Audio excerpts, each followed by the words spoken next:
बिस्मिल्लाहिर्रहमानिर्रहीम। अस्सलाम वालेकुम नाज़रीन, लाइव डॉक्टर शाहिद मसूद के साथ मैं हूं नाइला अली। नाज़रीन, वज़ीर आज़म की ज़ेर सदारत बिजली की लोड शेडिंग पर आज हंगामी इजलास हुआ। इजलास में 1 मई से लोड शेडिंग मुकम्मल खत्म करने की हिदायत कर दी गई, जबकि तहरीक इंसाफ ने मुल्क भर में इलेक्शन कमीशन के दफातर के बाहर आज एहतजाज किया। दौरान खिताब साबिक वज़ीर आज़म इमरान खान साहब ने कहा कि वक्त आ गया है चीफ इलेक्शन कमिश्नर अब इस्तीफा दें।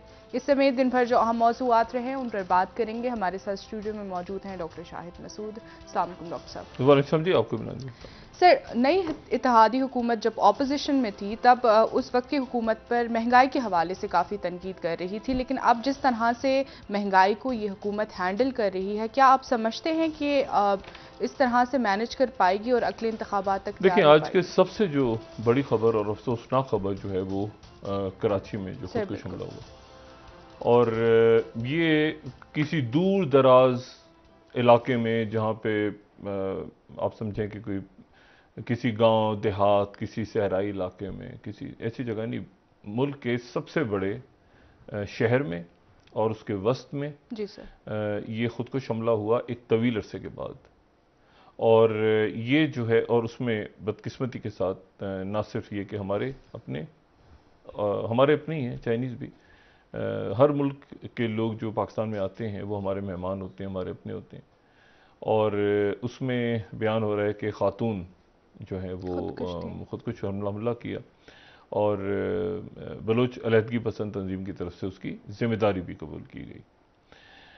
और उसके नतीजे में अब उसके क्या फिर दोबारा देखें, कॉन्स्टिट्यूशनल क्राइसिस है, पॉलिटिकल क्राइसिस है, इकोनॉमिक क्राइसिस है, फॉरेन पॉलिसी का क्राइसिस है, ठीक है, बहुत सारे क्राइसिस हैं। और उसमें सिक्योरिटी क्राइसिस तो चल रहा था अभी तक, ये कि जो हमारे बॉर्डर्स के ऊपर, हमारे वेस्टर्न बॉर्डर के हवाले से जो वहाँ पे मामलात थे, और टीटीपी के साथ वहाँ पे वो स्ट्रांग हो रही है दोबारा, एक एनार्की अफगानिस्तान में। लेकिन शहरों के अंदर जो दहशतगर्दी का वाक़या है और ख़ुदकुश हमला, और कराची के अंदर ख़ास तौर पे, ये एक बड़े तवील अरसे के बाद हुआ। अलार्म बेल्स तो बहुत सी जो हैं वो बहुत दिनों से पूरी दुनिया भी अलार्म बेल्स बजा रही है, हम भी बता रहे हैं, रेड लाइंस क्रॉस हो चुकी हैं, बहुत से मामला हाथ से निकलते हुए नज़र आ रहे हैं।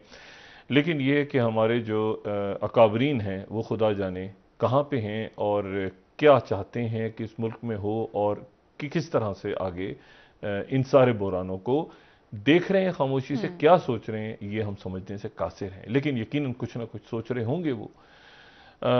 और इसी के दौरान बहुत सारे जो बहरान आने वाले दिनों के अंदर हम देख रहे हैं। देखें, हमजा शहबाज साहब का जो फैसला है, अब आप देखें कि वो कल, वो आज महफूज हो गया कि पंजाब में हुकूमत किसकी है, और वो कल सुनाया जाएगा। और इसी तरह से मरीम नवाज साहिबा के पासपोर्ट की वापसी के ऊपर 3 बेंच टूट गए, चौथा बेंच कल बनेगा और कल समाअत करेगा। और इसी दौरान एक बहुत बड़ा वफ्द जो है हुकूमत और उनके इत्तेहादियों का, वो सऊदी अरब जा रहा है। और सऊदी अरब जा रहा है तो यकीनन वहाँ पे अल्लाह ताला इबादत कबूल फरमाए उनकी। पहले ये था कि एक जहाज़ में जा रहे हैं, फिर दूसरे जहाज़ में जा रहे हैं, ये भी नहीं अभी तक पता चला कि क्या कल कैबिनेट के इजलास में वज़ीर ख़ारजा का हलफ उठा लेंगे बिलावल भुट्टो ज़रदारी साहब, या उनके बगैर जाएगा। ये बहरहाल बहुत सारे मामला जो हैं वो उलझने हैं, पंजाब हुकूमत तय नहीं हो पा रही, ठीक है। लेकिन एक जो बड़े बहरानों में से एक बड़ा बहरान जो हमारे सर पे, पूरी कौम के सर पे है, वो माशी बहरान है। और वो माशी बहरान मिफ्ता इस्माइल साहब कल आके यकीनन काबीना के अंदर ब्रीफ करेंगे कि क्या वहाँ से फैसला किया उन्होंने। लोड शेडिंग ख़त्म होने जा रही है तो कैसे ख़त्म होने जा रही है, क्या हमें कुछ पैसा मिला है, क्या शराइतें। डॉक्टर फ़रूख सलीम साहब इकॉनमी पे गहरी नज़र रखते एक बेहतरीन शख्सियत हमारे साथ टेलीफोन लाइन पर मौजूद है। डॉक्टर साहब अस्सलाम वालेकुम। जी डॉक्टर साहब, थैंक यू वेरी मच। वालेकुम अस्सलाम। डॉक्टर साहब, पहले तो मैं छोटा सा आपसे सवाल पूछूंगा, क्या हमें कोई पैसा अभी तक मिला है या नहीं मिला? सीधा सा सवाल। डॉक्टर साहब, अभी तक तो वादे हैं, और वादे की जो बुनियाद है वो प्रायर एक्शन कहते हैं आईएमएफ की जुबान में। यानी कि आपको शराइत बताई जाएंगी कि आपने ये काम करने हैं, और उसके बाद फिर एक स्टाफ अग्रीमेंट होगा। वो स्टाफ अग्रीमेंट अगर हो जाएगा तो फिर वो बोर्ड के पास भेजा जाएगा, और बोर्ड की अप्रूवल के बाद जो पैसों का आपने जिक्र किया, डॉलर की बात उसके बाद की है, तो अभी थोड़ा सा लंबा। अच्छा, यानी अभी हमें पैसा कोई नहीं मिला और शराइत हमें पहले माननी होंगी। अच्छा, शराइत कौन कौन सी माननी होंगी और नतीजा क्या होगा डॉक्टर साहब उसका? शराइत डॉक्टर साहब 5 बड़ी वाज़ेह शराइत उन्होंने सामने रखी हैं। उन्होंने कहा कि जो पेट्रोल की सब्सिडी पीटीआई की हुकूमत दे गई थी वो अनफंडेड है। वो अपनी स्टेटमेंट पे लिखते हैं रिवर्स अनफंडेड सब्सिडी, यानी कि जो आपने सब्सिडी पेट्रोल और डीजल के ऊपर दी है उसको रिवर्स गियर में डालें। ये पहली शर्त है। अच्छा, पेट्रोल मुझे बताएं, पेट्रोल की कीमत कितनी होने जा रही है इसके नतीजे में? देखिए, जो वादे पीटीआई की हुकूमत ने किए थे 2021 में फरवरी की 17 तारीख मुझे याद आती है, उसमें हमने कहा था कि 610 अरब रुपया इजाफी इकट्ठा किया जाएगा टैक्सेस की मद में, जो टैक्स लगाए जाएंगे पेट्रोल और डीजल के ऊपर। अगर वो वादे पूरे करने चली है ये वाली हुकूमत, तो आप समझिए कि 200 रुपए से जायद पेट्रोल और डीजल की कीमत फिक्स करनी होगी। अब वो यकमुश्त होती है, एक ही दफा की जाती है, या वेरियस स्टेप्स में की जाती है कि हर 15 दिन के बाद कुछ बढ़ाया जाता है, लेकिन ये 200 प्लस पर लीटर की कीमत सामने आएगी। अच्छा, और अभी है 135 140 ऐसे ही है कुछ, है ना पेट्रोल? तो यानी 148 अच्छा, तो 148 से ये जाएगा 200 पे, यानी 50 रुपए, 52 रुपए कम से कम। 200 से ऊपर भी जा सकता है डॉक्टर साहब? जी, डीजल 200 से ऊपर जा सकता है। डीजल का आलमी मंडियों में बड़ी शॉर्टेज है और वो बहुत बड़े प्रीमियम पे चल रहा है, तो डीजल 200 से ऊपर भी जा सकता है, पेट्रोल 200 के लगभग। अब इसका नतीजा जो निकलेगा वो डॉक्टर साहब वाज़े तौर पे जो अफराते ज़र है, महंगाई जो अभी 12-13% पे चल रही है, मेरा तखमीना ये है कि वो 15-16% जाएगी। अच्छा, यानी अफराते ज़र से मुराद महंगाई है ना? जी बिल्कुल, महंगाई का रेट कह लें या महंगाई कह लें। अच्छा। अगर पेट्रोल बढ़ाते हैं तो आप जानते हैं कि सारी की सारी मईशत जो है उसमें हर चीज की कीमत तकरीबन बढ़ने लगती है। तो अच्छा। इसमें तो कोई शक मेरे ज़हन में नहीं है कि अगर पेट्रोल की कीमत 200 रुपए पे पहुंचती है, चाहे वो धीरे धीरे पहुंचती है, तो महंगाई का एक नया बहरान जो है वो हमारा दरवाजा खटखटा रहा है। अच्छा, और दूसरी शर्त क्या है? दूसरी शर्त है कि जो टैक्स एमनेस्टी दी गई थी उसको विड्रॉ कर लिया जाए। वो मैं समझता हूं कि गलत दी गई थी, पाकिस्तान के मुफाद में होगा उस टैक्स एमनेस्टी को विड्रॉ कर लेना। तीसरी शर्त है कि नहीं, उसका नतीजा लेकिन क्या निकलेगा? उसका नतीजा टेक्सटाइल्स के ऊपर क्या होगा? देखिए, वो टैक्स एमनेस्टी दी गई थी बैरून मुल्क पाकिस्तानियों को, अगर वो कोई सरमायाकारी पाकिस्तान के अंदर करें। उन्होंने अभी तक सरमायाकारी किसी किस्म की शुरू नहीं की थी। अभी तो पॉलिसी वो आप समझिए कि बहुत ही इनिशियल स्टेजेस में थी, और फिर जैसे आपने अपने इब्तिदाई में जिक्र किया, अभी जो दहशतगर्दी का अफसोसनाक वाकया कराची में सामने आया है, उसको भी अगर ऐड कर दें तो फॉरेन इन्वेस्टर्स जो है, जो बैरूनी सरमायाकार है, वो पाकिस्तान में अभी किसी किस्म की इन्वेस्टमेंट करने के लिए उसके मूड में नहीं है, तैयार नजर नहीं आता। अच्छा, दूसरी शर्त ये हो गई। तीसरी शर्त क्या है जी? तीसरी शर्त बिजली का रेट बढ़ाने के हवाले से थी, और वो हमेशा आईएमएफ ये कहता है कि अगर आप बिजली चोरी जो हो रही है उसको रोक नहीं पाते, तो फिर आपकी जो कॉस्ट है बिजली की, जो पैदावारी का कॉस्ट आ रही है वो बहुत ज्यादा है, तो आप अपनी बिजली का टैरिफ बढ़ा लें। अगर हुकूमत फेल हो जाती है, चोरी कम नहीं कर पाती, अपनी वसूलियां नहीं कर पाती, तो फिर उसके ऊपर प्रेशर आ जाता है कि बिजली के रेट भी बढ़ाए जाएं। वो आपने देखा है कि हुकूमत ने ऑलरेडी शुरू कर दिए हैं। अच्छा, और ये लोड शेडिंग क्यों हो रही है? ये जो कहा जा रहा है कि जी 1 तारीख से पूरे मुल्क में लोड शेडिंग खत्म हो जाएगी, ये कुछ आपको समझ आई है ये बयान? देखिए, इस वक्त मुल्क के पास कोई 35,000 मेगावाट की जनरेटिंग कैपेसिटी जो है वो मौजूद है, जिसका मतलब है कि हम 35,000 मेगावाट बना सकते हैं। इस वक्त अंदाजा ये किया जा रहा है कि जो डिमांड है मुल्क के अंदर वो 22,000 के करीब है, लेकिन जो सप्लाई हो रही है इस वक्त जो हम बना पा रहे हैं वो 15-16 हजार से ऊपर नहीं जा रहे, और कहीं 5-6 या कुछ एस्टिमेट के मुताबिक 7-7.5 हजार मेगावाट की शॉर्टेज है।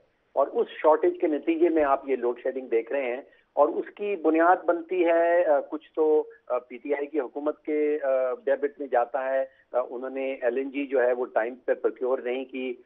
हम एलएनजी के प्लांट्स जो हैं उनको या तो बंद करना पड़ा या उनको बहुत महंगे ईंधन पे चलाना पड़ा। तो दो नताइज सामने आए, एक तो लोड शेडिंग और दूसरा महंगी बिजली। अच्छा, तीसरी शर्त क्या, तीसरी हो गई, चौथी?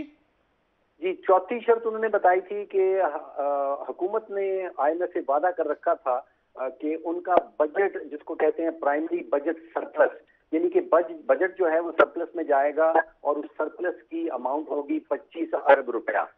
अब हकीकत यह है कि बजट सरप्लस की बजाय वो बजट डेफिसिट में है, खसारे में है। यानी और फायदे की जगह हम खसारे में चले गए हैं। ठीक है, और उसका मुकाबला भी देख लीजिए, 25 अरब का डेफिसिट सरप्लस हमने वादा किया था और खसारा है 1300 अरब का। अच्छा, 1300 अरब? जी, 1300 अरब का खसारा है और वादा किया गया था कि 25 अरब का सरप्लस होगा। अच्छा, 25 अरब का फायदा बयान किया था, 1300 अरब का नुकसान है। जी, तो ये क्या करेंगे हम? डॉक्टर साहब, बहुत मुश्किल हालात हैं, बहुत बड़े माशी चैलेंजेस हैं। सबसे बड़ा माशी चैलेंज तो ये है कि इस वक्त स्टेट बैंक के पास आप समझिए कि डॉलर तकरीबन खत्म है। हमें बताया ये जा रहा है कि 10.8 अरब डॉलर के जखायर हैं, जिसका मतलब ये होगा कि 6 से 7 हफ्ते से ज्यादा की इंपोर्ट्स के पैसे इस वक्त स्टेट बैंक के पास नहीं है। अगर आप स्टेट बैंक के जखायर को और ज्यादा गौर से देखेंगे तो पता ये चलेगा कि उसमें 4 अरब डॉलर तो चाइना का लोन पड़ा है, 3 अरब डॉलर सऊदी अरेबिया का लोन पड़ा है, इसी तरह और ममालिक के 2-3 अरब डॉलर पड़े हैं। और हमने वादा ये किया था कि वो कर्जा जात जो हम अपने जखायर में दिखाएंगे उनको इस्तेमाल नहीं किया जाएगा। तो बहुत ही संगीन हालात हैं। मैंने डॉक्टर साहब अपने करियर में 74 साल पाकिस्तानी माशी तारीख में इतने बड़े इकोनॉमिक चैलेंजेस पहले नहीं देखे थे जितने इस वक्त हम फेस कर रहे हैं। अच्छा डॉक्टर साहब, और आखिर में जरा पांचवी बता दीजिएगा। पांचवी शर्त उन्होंने कहा है कि आप टैक्सेस में इजाफा करें। जो नुकसान आप कर रहे हैं सब्सिडी देने के नतीजे में, जो नुकसान आप कर रहे हैं क्योंकि आपके अखराजात बढ़ गए हैं, इजाफी टैक्सेस आयद करने पड़ेंगे और ख़ास तौर पे सैलरी क्लासेस के ऊपर। अब 5 शराइत मैंने आपके सामने रखी हैं। मैं ज़ाती तौर पर ये समझता हूँ कि पहली 4 शराइत जो हैं वो पाकिस्तान के मुफाद में है, वो हमें करनी पड़ेंगी। पांचवी शर्त के सामने मैं ये समझता हूँ कि हमें खड़ा होना चाहिए और आईएमएफ को ये समझाना चाहिए कि अगर इजाफी टैक्सेस लगाए गए तो मईशत का जो पहिया है वो डॉक्टर साहब, इन शराइत को जाएगा। मानने से पहले थोड़ा सा उनके साथ बहस हो सकती थी ना। ये तो बिल्कुल ही हमने मान ली है, कुछ भी नहीं, यानी फौरन ही मानकर आ गए हम। ये क्या किया हमने? डॉक्टर साहब, अभी तक हमें पता नहीं है कि कहाँ तक हम माने हैं, कहाँ तक नहीं माने हैं। ये सारी चीजें डिटेल में डिस्कस की जाती हैं जिनको कहते हैं टेक्निकल डिस्कशंस। और अभी आईएमएफ ने हमसे ये वादा किया है कि मई के महीने में उनका एक मिशन आएगा पाकिस्तान में और वो टेक्निकल डिस्कशंस करेगा। आप इसको इस तरह समझ लीजिए कि एक रिश्ता जो पाकिस्तान और आईएमएफ का टूट चुका था, अब वहां पे बर्फ पिघली जरूर है, लेकिन अभी तक कोई ठंडा पानी या कुछ पाकिस्तान के लिए ऑफर नहीं किया गया। अच्छा, ये सारा अगर हम कर देंगे, ये सब हम कर देंगे शराइत, फिर वो उसके बाद हमें जुलाई अगस्त में जाके पैसे देंगे? देखिए, जैसे मैंने कहा कि अगर स्टाफ लेवल एग्रीमेंट मई में हो जाता है हाँ। तो फिर वो जाएगा बोर्ड की अप्रूवल के लिए। इसमें एक बजट की शर्त भी आप शामिल कर लीजिए डॉक्टर साहब। उनकी टीम आ रही है बजट से बहुत ही नजदीक, तो वो ये चाहेगी कि जो बजट की स्ट्रेटेजी हो जो हमारी वजारत खजाना बनाएगी उसकी अप्रूवल भी उनके पास उनसे करवाना जरूरी होगी। नहीं, एक मिनट, हमारा बजट आईएमएफ वाले बनाएंगे?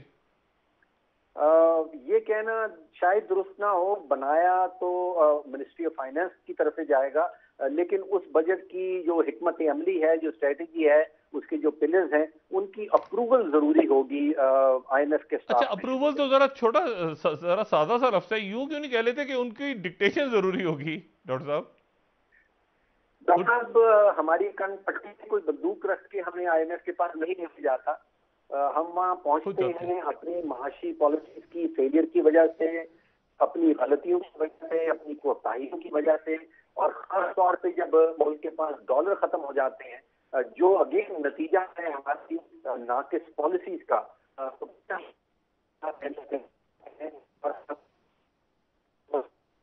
जी डॉक्टर साहब थैंक यू वेरी मच, बहुत शुक्रिया, और इंशाल्लाह आपसे बात होती रहेगी। बहुत शुक्रिया, थैंक यू मच। अच्छा, अब 5 शराइत और डॉक्टर नहीं, साहब 5 कई शराइत हैं, और उसके बाद, और उसमें देखें उसके साथ ही मैंने आपसे कहा ना कि ये एक बहरान है जो कि गालिबन सबसे बड़ा बहरान है कि अगर आपके मुल्क में सोशल अनरेस्ट पैदा होता है, बिजली की लोड शेडिंग हो रही है, आपने पैसे नहीं दिए आईवीपीज के, आपने जो है वो पैसे भी आप शो कर रहे हैं, जो आपने लोन लिया हुआ है उसको भी आप इन ज़खायर में शो कर रहे हैं, तो आप जो हैं फिर उसके बाद इतना ज्यादा खर्चा, ये आज मैंने सुना कि जी वो बहुत सी स्कीम्स खत्म करने का ऐलान किए एहसन इकबाल साहब ने, कई 100 स्कीम्स जो कि सफेद हाथी थे या जिनके ऊपर पैसा वैसा खर्च हो रहा था वो सारा। लेकिन उसके साथ ही मैं देखें कोई तनकीद यहाँ पे अल्लाह ताला के हजूर से वहाँ से दावत आई है और अल्लाह ताला सबकी इबादत कबूल फरमाए, लेकिन इस वक्त इस लम्हे पे हम सऊदी अरेबिया जो है वो हमारी हुकूमत और इत्तेहादी जो हैं वो मदद के लिए जा रहे हैं कि वहाँ से मदद हो। अब वहाँ से मेरा ख्याल है कि वज़ीर आज़म, मेरा अपना ज़ाती ख्याल, वज़ीर आज़म और एक दो वज़रा जो वज़ीर ख़जाना या एहसन इकबाल साहब या एक आध और शख्सियत जाती और जाके मामले कराती और बाद में फिर उम्र वगैरह हो जाते सारे।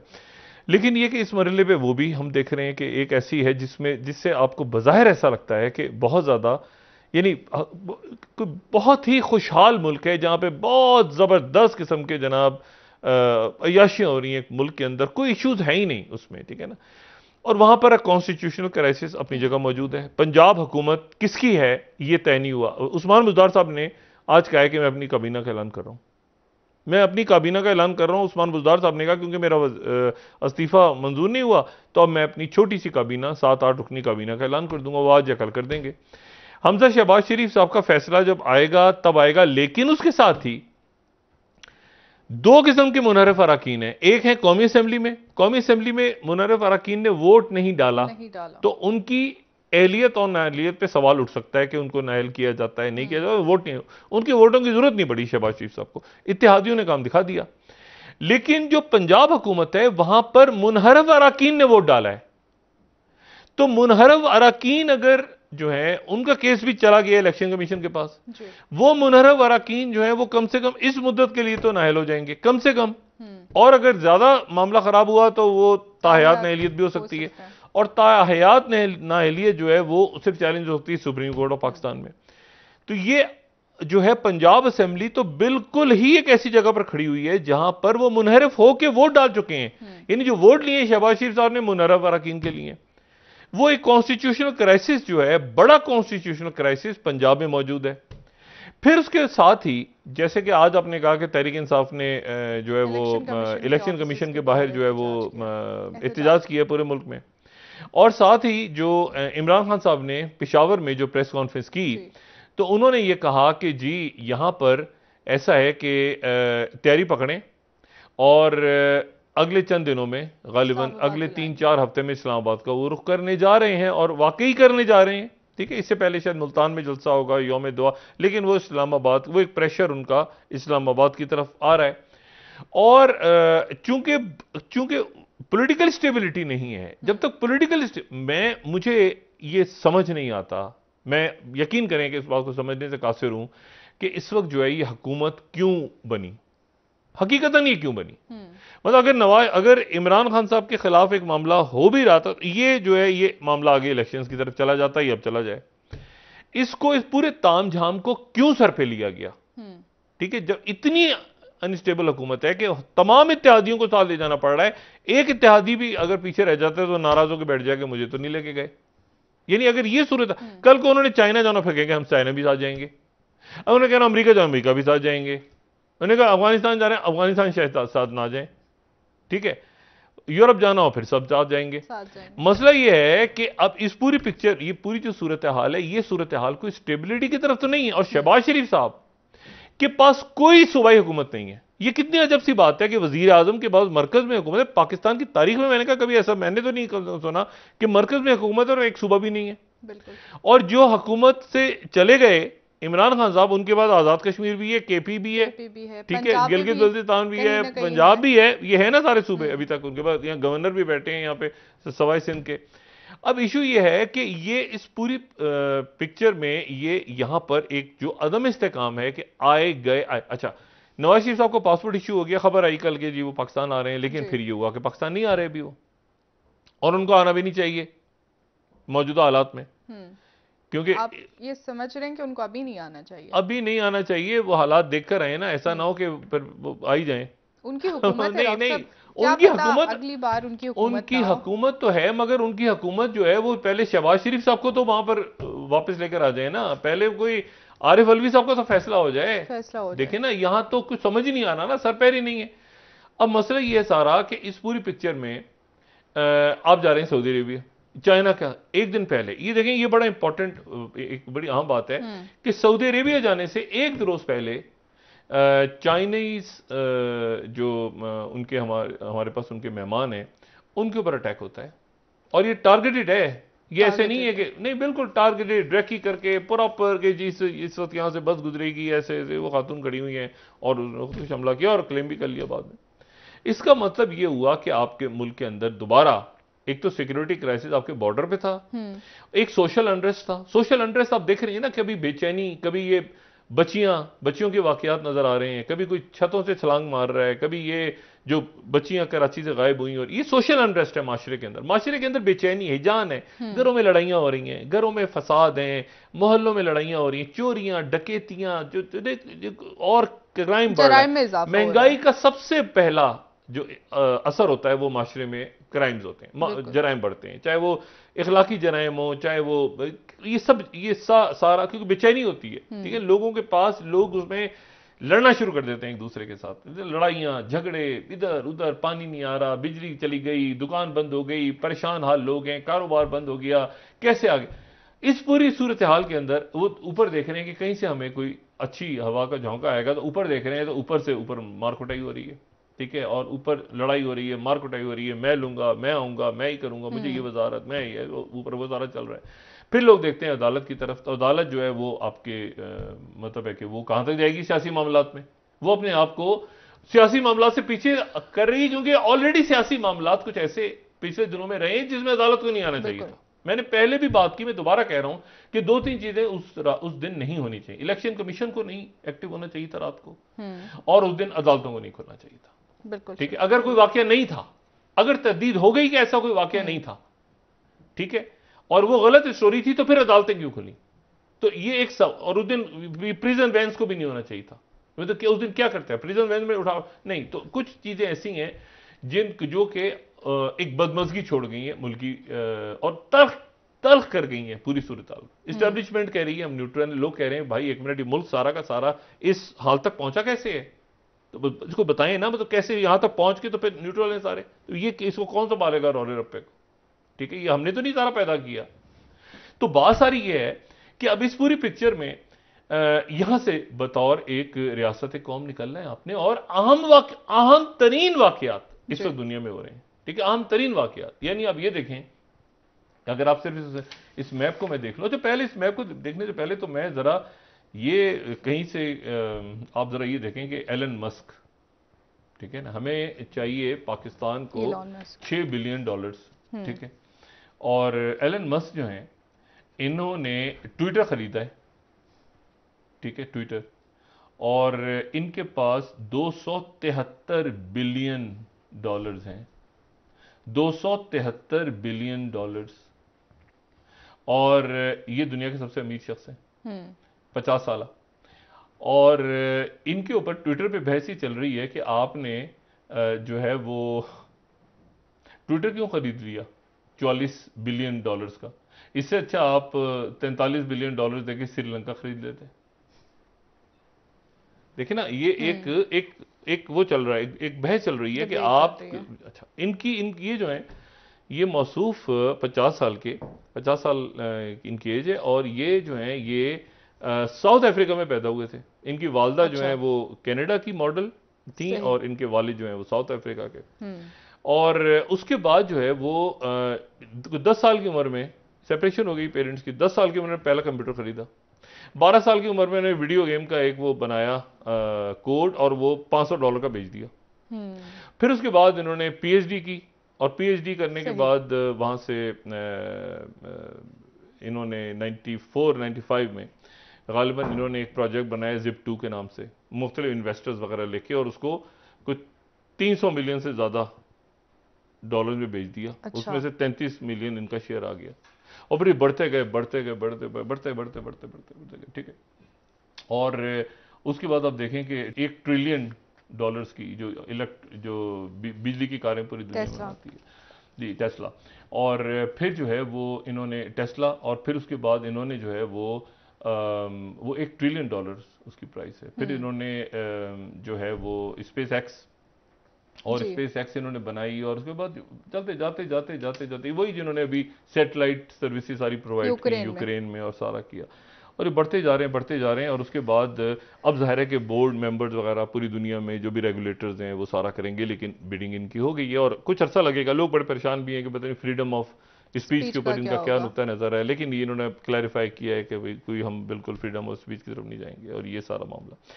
तो ये आप देखें कि दौलत किस तरह से दुनिया में डिस्ट्रीब्यूट है, डिस्ट्रीब्यूशन कैसे है दौलत की। आज भी पाकिस्तान इसलिए माशी बुरानों में फंस चुका है क्योंकि आपकी दौलत जो है वो एक तरफ बहुत ज्यादा है, बहुत ही ज्यादा, मतलब $6 बिलियन पीनट से, कुछ लोगों के पीनट्स, कई ऐसे नाम है जिनके लिए पीनट मूंगफलियां छोटी छोटी यार 6 बिलियन, और एक तरफ जो है वो 6 बिलियन के लिए पूरा मुल्क खड़ा हुआ है। बिल्कुल ठीक है। अच्छा, और आप उसके साथ ही मैं जो आपसे दुनिया के हालात की बात कर रहा हूं ना, देखें ये मामला बिगड़ गया है, ये बिगड़ता जा रहा है यूक्रेन रशिया का। ये आपके पास जितने बहरान आ रहे हैं, ये रशिया यूक्रेन से आ रहे हैं ना। ये आप जो ताज़ा तरीन अगर इनका देखें, अगर आप मैप पे देखें तो यूक्रेन के तकरीबन 1/3 हिस्से पे रशिया का कब्जा हो चुका है, और वो दोनबास से निकल के जहां पे लुहांस्क और दोनेत्स्क और मारियोपोल, और वहां से सारे निकलते निकलते और फिर उसके बाद वो क्रेमिया तक आके, और फिर वो ओडिशा की तरफ जा रहे हैं। ये मैं, और अब कहां जा रहे हैं, ये बात बड़ी इंपॉर्टेंट है। अब वो जा रहे हैं जनाब मोल्दोवा की तरफ। ठीक है। मोल्दोवा की तरफ जो कि एक अलग रियासत है, मशरकी यूरोप की एक आजाद रियासत है, और मशरकी यूरोप की आजाद रियासत है, सबसे गरीब रियासतों में से एक है, और उसके साथ ही जो है वो ट्रांसनिस्ट्रिया है। ठीक है। और ट्रांसनिस्ट्रिया को अगर आप देखें, ये देखिए मैं यहां पे अल जजीरा कोट कर देता हूं कि Moldova holds urgent security meetings after Transnistria blast. वहां पे ब्लास्ट हुए हैं, और ब्लास्ट जो है उनके नतीजे में वहां पर हंगामी इजलास हो रहा है, और इसमें जो है वो वॉशिंगटन पोस्ट ये बता रहा है कि what is Transnistria and will Russia advance towards Moldova. ठीक है। तो ये जो है इस वक्त ये बहुत अहम है कि ये बढ़ता जा रहा है आगे। ठीक है। मोल्दोवा की तरफ जा रहा है मामला। मोल्दोवा एक अलग मुल्क है, और मोल्दोवा एक ऐसा मुल्क है कि अगर हम नक्शे पे देखें तो मोल्दोवा के एक तरफ रोमानिया है और 3 तरफ उसके यूक्रेन है। मोल्दोवा लैंडलॉक है और बहरे अस्वद तक उसकी पहुंच नहीं है। उसके 3-4 किलोमीटर के बीच में एक पट्टी आती है जमीन की, उसके बाद वो बहरे अस्वद तक पहुंच सकते हैं, वरना मोल्दोवा एक लैंडलॉक कंट्री है। तो क्या मोल्दोवा की तरफ जा रहे हैं? तो अब इशू ये सारा कि इसको, इन सारे मसाइल में, ये अगर रशिया ये जंग जीत गया, और अगर यूक्रेन तमाम तर मदद, जहां पे सेक्रेटरी ब्लिंकन भी पहुंचे हैं, जहां पे जनरल ऑस्टिन लॉयड भी पहुंचे हैं अभी कल या परसों, जहां पर पूरा ईयू खड़ा है, उधर से मैक्रोन आ गए हैं, तो अगर, और इन तमाम सैंक्शंस के बावजूद, ये बात हमने पहले भी की थी कि सैंक्शंस काम नहीं करती हैं आज की दुनिया में। आज के पाकिस्तान पे सैंक्शंस लगी, ईरान पे कितनी बदतरीन सैंक्शंस लगी, तो ईरान खड़ा हो गया दोबारा इतने अरसे में, और उस वक्त लगी जब कोविड की वैक्सीन भी नहीं जा रही, पैसा भी खत्म है, ईरान फिर खड़ा हो गया। इशू ये है कि वो काम नहीं सैंक्शंस कर रही। अब दुनिया भर की सैंक्शंस भी लग गई। आज यूएन के सेक्रेटरी जनरल मौजूद हैं वहां पे, पुतिन से बात कर रहे हैं, और उसके साथ ही एक और नया महाज जो है वो, उस महाज को ध्यान में रखें जो सोलोमन आइलैंड्स का महाज है। और सोलोमन आइलैंड्स का जो महाज है उसको वहां पर चाइना ने मुज़ाकरात कर लिए अपने, और चाइना ने कहा कि हम यहां पर आके और जो है वो अपने मामलात को आगे लेके चलेंगे। लेकिन उसके साथ ही जो गार्डियन खबर दे रहा है, गार्डियन के, मैं कोट इसलिए करता हूं कि ताकि रेफरेंस रहे, क्योंकि सेंसिटिव चीज है। अमेरिका ने, US won't rule out military action if China establishes base in Solomon island. Solomon islands पे अगर बेस कायम हुई तो अमेरिका मिलिट्री एक्शन को मिलिट्री एक्शन, ये नहीं अमेरिका कह रहा कि हम मिलिट्री एक्शन नहीं करेंगे, वो कर सकते हैं, ठीक है, मिलिट्री एक्शन सोलोमन आइलैंड्स के ऊपर, यानी प्रॉपर चाइना। और उसके बाद जो ग्लोबल टाइम्स की तरफ, ये जो हमारी चौथी स्लाइड है, वो कह रहे हैं कि US blatant threat to Solomon Islands expose hegemony and bullying. ये जो थ्रेट आप दे रहे हैं, क्योंकि चाइना के ने उनके साथ मुआहदा कर लिया। अब ये पूरी सूरत हाल है, और इसके साथ ही चाइना के जो सेक्रेटरी डिफेंस हैं, मिनिस्टर डिफेंस है, वो काजाकिस्तान में है। ठीक है। और काजाकिस्तान में उन्होंने, साउथ चाइना मॉर्निंग पोस्ट को मैं यहां पे कोट कर रहा हूं, वो कह रहे हैं be very of foreign interference, China want central Asia. Central Asia को उन्होंने कहा है कि कलर रेवोल्यूशन से, काजाकिस्तान में हुआ ना कुछ अर्सा पहले, आपको याद हो काजाकिस्तान में हंगामे हो गए, वहां पर जनाब वो रशियन आर्मी पहुंची, सारा कुछ वहां पे किया। तो अब वो ये कह रहे हैं चाइना के लोग, चाइना ठीक है, और चाइना ने मदद नहीं की थी उस वक्त, आपको याद होगा उस वक्त जो है वो रशिया और उनके जो इत्तेहादी मुल्क हैं वो सारे बीच में कूदे थे। लेकिन चाइना के डिफेंस मिनिस्टर ने काजाकिस्तान में कहा है कि कलर रेवोल्यूशन से ये जो एहतजाज डिजाइन किया जाता है कि मुल्कों में इंतशार फैलाने के लिए, इनसे मोहतात रहें। सही। अच्छा, ये है रीजन के वाकयात। पाकिस्तान में वजीर खारजा का फैसला नहीं हो पा रहा, और जो भी वजीर खारजा होंगे वो नए अंदाज में लेके, और उसकी पार्टी की अपनी पॉलिसी होगी, या मुस्लिम लीग नून की होगी, या मौलाना फजलुर रहमान की होगी, या अख्तर मेंगल साहब की होगी, किसकी होगी? बेहतर, आपसे मजीद बात करेंगे। नाज़रीन, एक ब्रेक, हमारे साथ रहिएगा।